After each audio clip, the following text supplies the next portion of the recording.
I've been watching a shit ton of 90s All Japan and NWA from the late 80s. I keep running across Dr. Death Steve Williams. I was curious, since you worked in Mid-South and the NWA and the WWF while he was in those territories, if you had a Dr. Death story you could share. Oh my God. Where do you start, Doc? He saved my life one night in Houma, Louisiana. I was managing him and Hercules Hernandez, and Doc was doing the heel, the football player gimmick. He'd come out with the football helmet. And, I think it was against the Rock and Roll, and we start to leave the ring, and here come the people, because Houma was rough. And Hercules wasn't even really hitting a lot of people. He was just grabbing them and throwing them over his head to get him out of the way. And Doc was just dropping people. Boom, boom. And I had Doc's football helmet. So anybody that got through in between the two of them, I could just ding him in the head. It was Doc and Hercules, I believe it was, that beat up the bar in Alexandria. One night, Pee Wee Anderson, the referee, ripped his shirt off and stood up on the bar and started doing the Hulk Hogan pose. And Dr. Death and Hercules beat up about 10 guys. And they got in trouble for that one. They didn't get fired because they won the fight. There was the time that Brad Armstrong, Doc was doing an duck elbow spot, and Doc didn't duck, and Brad caught him right in the corner of the face, I believe it with an elbow, and he took 108 stitches around his orbital socket and eye to close the cut, and that was at TV, and he worked the next night. He never took a day off. Wow. His exploits on the football field, of a 4-time All-American in football and wrestling, if he'd have concentrated on either sport, he would have either been high up in the Olympics in wrestling or an NFL football player, probably. He was just a natural moose of an athlete, the strongest. There was a tape of him pressing Barry Windham. He shoots Barry off and he presses him up over his head, and he does like 8 reps with him, like he used to do with Bubba when Bubba was almost 350 body weight legit. And somebody put it on Twitter, and some idiot said, well, you can see that Wyndham was helping him by pushing off his shoulders. I'm like, you motherfucker.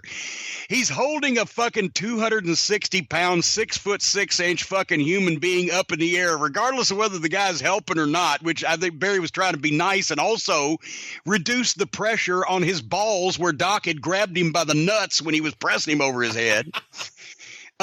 He's fucking doing reps with this guy in the middle of a wrestling match where they've already been going fucking 10 minutes. And, but the other guy was helping him. He was just, that's why everybody in the business, if you were in the WWF in those days, you said, who's the toughest guy in the world? It's Ming, Haku. And if you were in the NWA or anywhere in the South, you generally said, it's Dr. Death Steve Williams. He was a great guy. I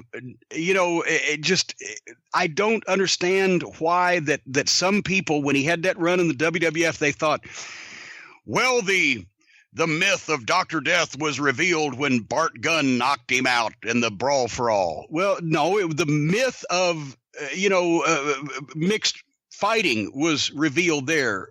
Conor McGregor would have kicked the shit out of fucking Floyd Mayweather in 30 seconds in an MMA rules match. And Mayweather was a world-class boxer and beat Conor McGregor up in a boxing match. Dr. Death went in that Brawl for All thing, tore his hamstring, was a one-legged man in an ass-kicking contest, and then couldn't move out of the way of the left hand because Bart had boxing and tough man experience, and Doc was a wrestler and a football player. But still, I've been around him. I've seen him fight marks for real. I've seen him have matches for works. I've seen how he could display his strength. I've seen his athletic background. And for all intents and purposes, my money, he would have eaten your eyeball if you pressed him, whereas Ming would have just bitten your face off and not worried about it. But as far as the toughest, strongest, just baddest fucking guy all around in wrestling at that period of time, it was Dr. Death. I saw him and Hawk in Chicago have words. We all did. We're in fucking, I think it was the UIC Pavilion in Chicago, and we're in the locker room when I don't know what they were mad about, and there could have been, supplements involved. But Hawk and Doc got mad at each other and started motherfucking each other. and went to goddamn nose to nose with each other. And I'm trying to crawl in a fucking locker. And everybody else said nobody was going to try to pull that apart, right? And I don't think anybody wanted to see what was going to fucking happen because the collateral damage could have fucking injured the rest of the locker room. But then they realized, well, we don't need to do this. And they backed up off of it. But that would have been interesting. But I got to say, even though I loved Hawk, I would have had, and he was a bouncer at the baddest bar in Minneapolis, I would have had my fucking, I would have had my money on Doc. Just saying. Well, our last question this week, Jim, will stay on this topic.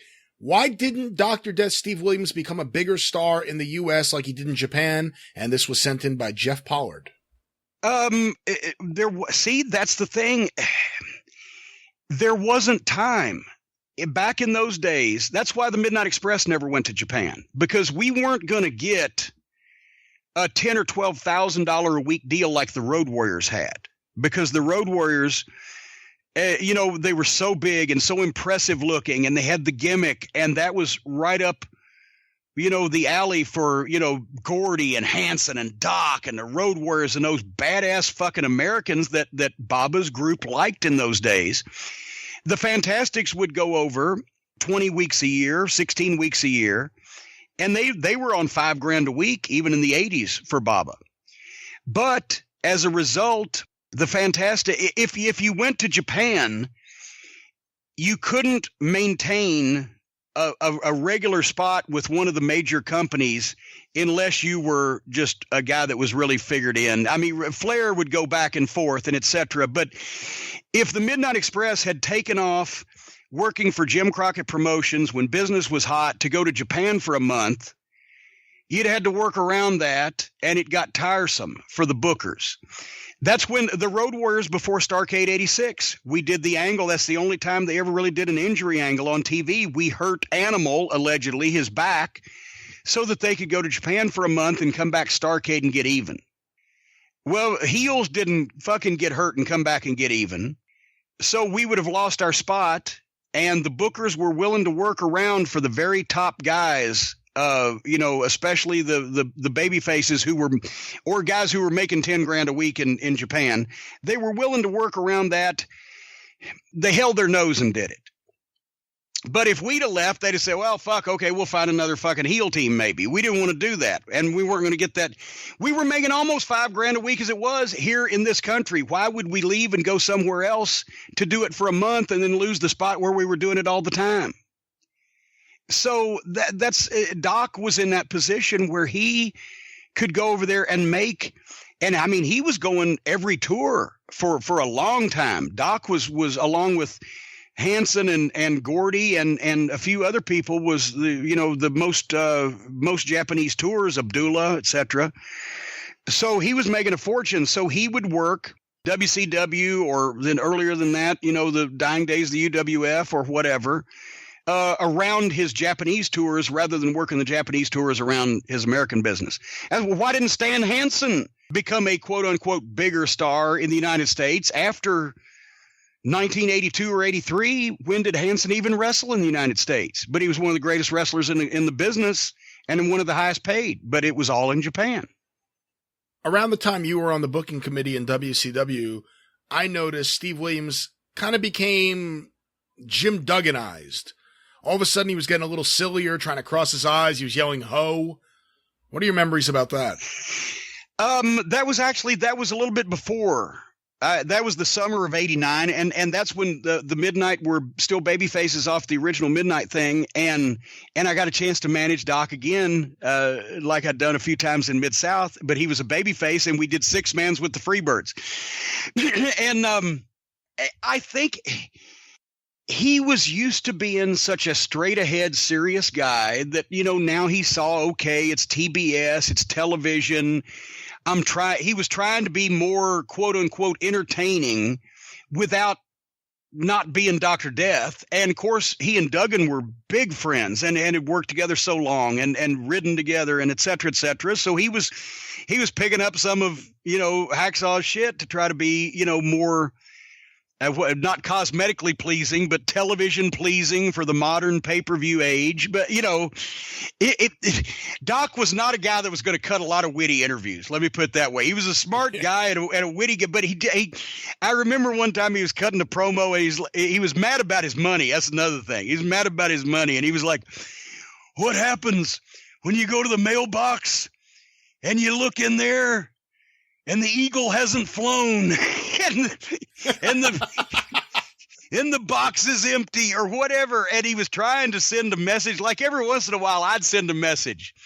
Like when we were renegotiating our last contract with Crockett, because we were upset because we'd kind of been put down on the cards and the money was starting to go south a little bit. And I said, hey, now we're the U.S. Tag Team Champions. We can go anywhere in the country. We can go south. We can go west. We can go east. We can even go north.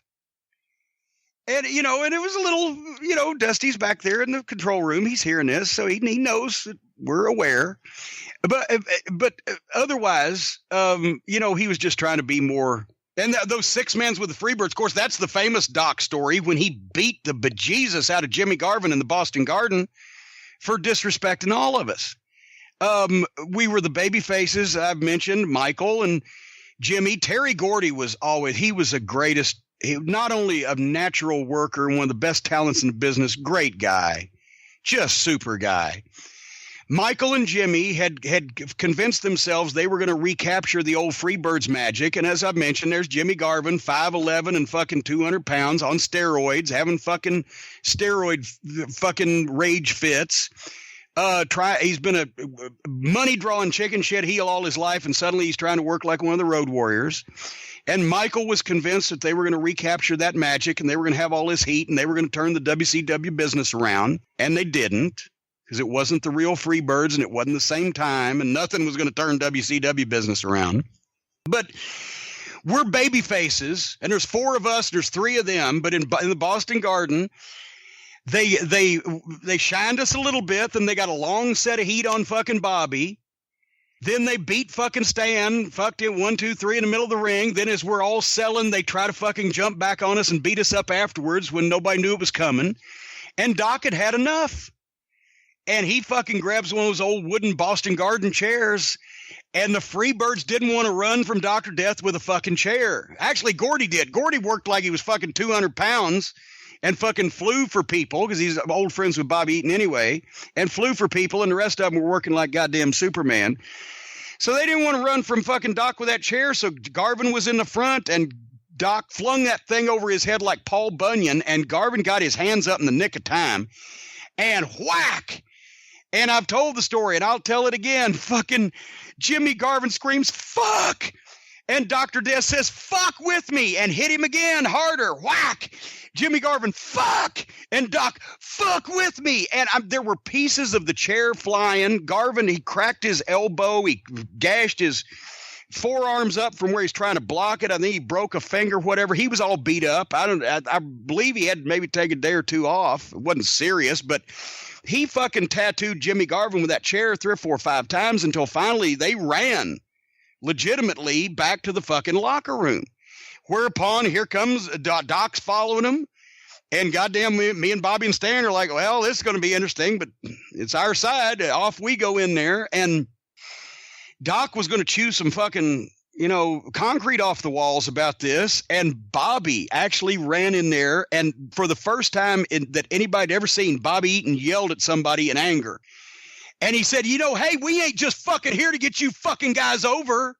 And when they saw Bobby Eaton was mad, they figured, well, fuck, we're on the wrong side of this somehow because Bobby Eaton's mad. So everybody just backed up. But I love Dr. Death. He was a great fucking guy, and he was a bad motherfucker too.